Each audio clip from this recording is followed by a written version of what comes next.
Hello there.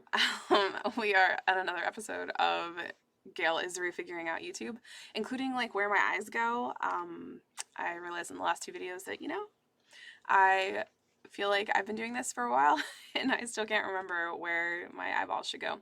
I also got a nifty standing height desk, so trying to figure out where that goes. This is my first time standing to record a video, so I'm excited. And I also figured out with the captions on the last two that I need to like be higher up in the screen. So here we are. That's 30 seconds of things you didn't need to know. So if you are tuning in for the very first time, you are at the Legacy Recorder channel. This channel is dedicated to storytelling, whether you are with family, with oh my goodness, patients, if you're in a care facility, hospice, things like that, or if you're working all by your lonesome, which is perfectly fine, to tell your life story.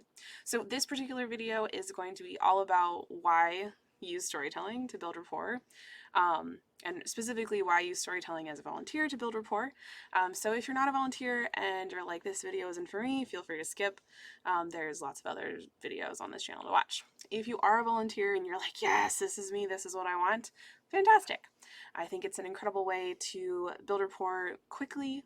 It's something that I will say, mastered maybe a little bit.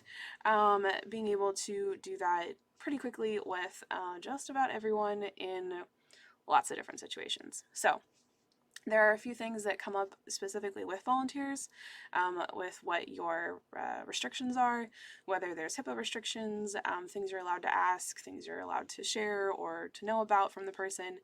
And man, I got blurry.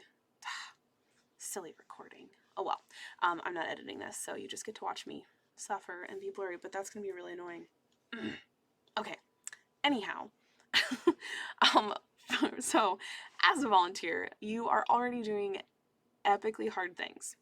If you are volunteering with animals, that's awesome. There's hard things about that. When you decide to volunteer with people, that is a whole nother set of shenanigans, can of worms, whatever metaphor you'd like to use. Enter the Legacy Recorder and storytelling and me, and finding ways to figure out, like, when there isn't enough time as a volunteer, how do we make meaningful connections? How do we build rapport? And what does that look like when we just don't have enough time? Because as a volunteer, there's never enough time. And if you are managing volunteers, you know there's not enough time. So that's where I believe storytelling fits in. It is an incredible way to build rapport. It gives you an opportunity to ask specific, intentional, meaningful questions, and also to share your own story. And what I found is that when we share our stories with the people we're working with, it makes a huge difference as to how quickly rapport is built, whether or not we build rapport at all, and ultimately the quality of time the person gets, our own personal quality of time, and how everyone feels at the end of the volunteering. That is the volunteer, the staff person, whoever's managing, and the recipient of the volunteer hours as well. So when there isn't enough time, what do? In the legacy world, you use 5-minute storytelling. And 5-minute storytelling is I believe, a unique way that I've come up with to walk through simple questions, starting with yes or no questions. There's a link in the description to specifically how all of that works in an opt-in. So basically, though, it's how we can take simple topics, use yes or no questions to walk people through a simple conversation that can ultimately lead to longer, deeper conversations. But it provides you with the decision tree, basically. So it's taking out the decision-making process. So if a person says yes to something, it says, hey, you should ask this question next, and then what to do after that. So when it comes to actually facilitating those deeper storytelling moments as a volunteer, that's where things can get a little dicey. I spent a lot of time on the blog and all over the website talking about how to redirect and what those hard moments can look like, how to handle that within yourself, how to handle that with the other person. There's also a full-blown course walking through all of those things that will be linked at some point in the description of this video. It is complete. I've got a couple more pieces to finish. However, facilitating is a very specific not very specific, but facilitating storytelling moments can happen at any time. It doesn't have to be as a volunteer person. It can happen when you're standing in line. It can happen when you're filling out paperwork with someone. If you're driving someone, that's a great opportunity to have conversations. So car conversations are fantastic. Sometimes when we don't have to make eye contact with someone, it is actually easier to have deep conversations and to be a little more vulnerable, which is fantastic. As far as using storytelling within guided discussions, so actually facilitating group discussions or guided conversations, the legacy storytelling method is a fantastic way to do that. It walks you through basically how to interview someone. You can do those as group questions, and there is a wide world of prompts and things like that. There are tons of resources on how to have great guided conversations, so obviously the legacy recorder isn't the only option.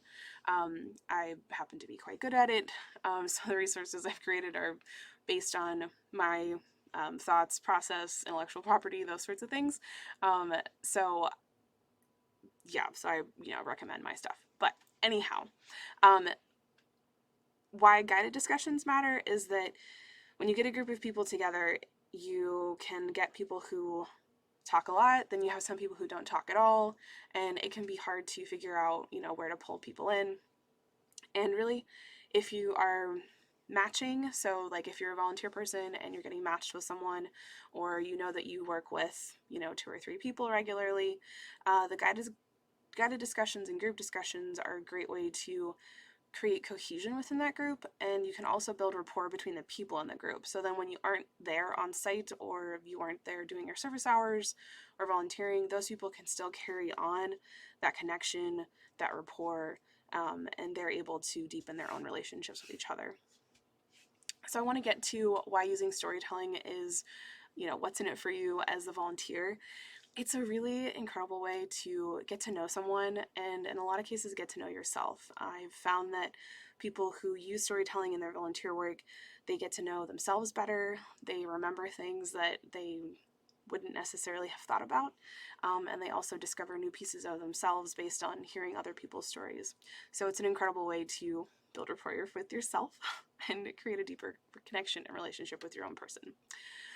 So that's it for this video. I'm going to roll into wrapping up. So I've talked through a couple of things that you can find on the Legacy Recorder website and some opt-in things, and just know that it is a wide world of resources and we'll walk you through like step by step. I've tried to create everything so that it's really accessible, easy to use. In most cases there's a video format, audio format, written format, so no matter how you learn, the options are there. I feel like I run out of things to say, so besides doing the obvious, buy my things, check out the links. Let me know if you have questions. Feel free to leave a comment. I love having these conversations. I'm a super nerd about human experience and how we interact with each other, storytelling, building rapport. If you are thinking that maybe you'd like to have one of those nerdy conversations too, I would love to interview you or have a conversation, whatever you feel most comfortable with, and stream it live on YouTube. So if you're interested in that, please get a hold of me. I would absolutely love to have those conversations with you. So if you haven't yet, please subscribe to this channel so you can get notifications when videos drop, usually on Thursdays, Thursday morning Eastern time. And I think there's like a bell notification thingy. And hopefully next time my camera won't be, fuzzy, but here we are. So with that, I hope you have an incredibly wonderful day, and until I see you again, happy writing.